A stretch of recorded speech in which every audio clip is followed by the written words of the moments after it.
The Astra Millitarum regiment, known by their nickname as the Iron Wolves, was sent to liberate the city of Calderon from the clutches of the forces of chaos. The Iron Wolves had just survived a brutal conflict on a nearby world, and the wounded and weary soldiers were now thrown into another battle. As they made their way through the devastated streets of Calderon, they could hear the distant screams of the inhabitants, still trapped by the enemy, giving the Iron Wolves a renewed sense of purpose in their mission of liberation. As the soldiers crept towards the city center, they encountered a group of cultists who were loyal to the Chaos forces, and a fierce firefight broke out. The Iron Wolves' leader, a grizzled veteran named Commander Gregor, bellowed orders to his troops as they charged forward to reclaim territory, one bloody block at a time.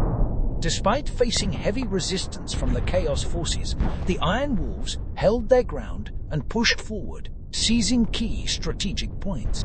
As night fell, the Iron Wolves had secured the city's main square, where they regrouped before the final assault.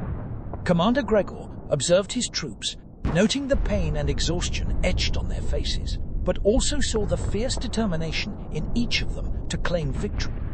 Wounded soldiers were patched up, banners were raised to increase morale, and gear was checked and reloaded for the final push. The Iron Wolves advanced towards the city's center, with Commander Gregor at the head of the charge. They faced an army of Chaos fanatics, with towering abominations leading them, but the Iron Wolves refused to give up. Commander Gregor had no intention of leaving their mission incomplete or leaving his wounded soldiers behind. As the battle raged on, the Iron Wolves became surrounded, and it appeared as though they would be overrun. Then, in their moment of greatest need, the sky lit up with a brilliant orange and white light.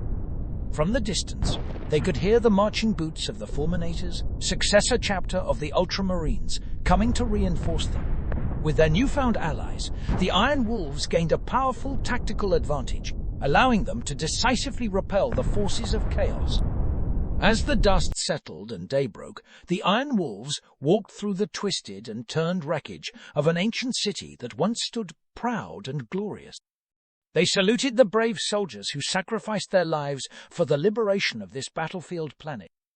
Commander Gregor, with a heavy heart, wiped the blood of his fallen comrades from his face.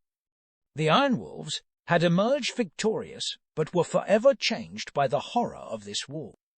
They knew this was only one battle in a long war against the darkness of chaos, but their victories would serve as a beacon of hope for all who fought in the Emperor's name.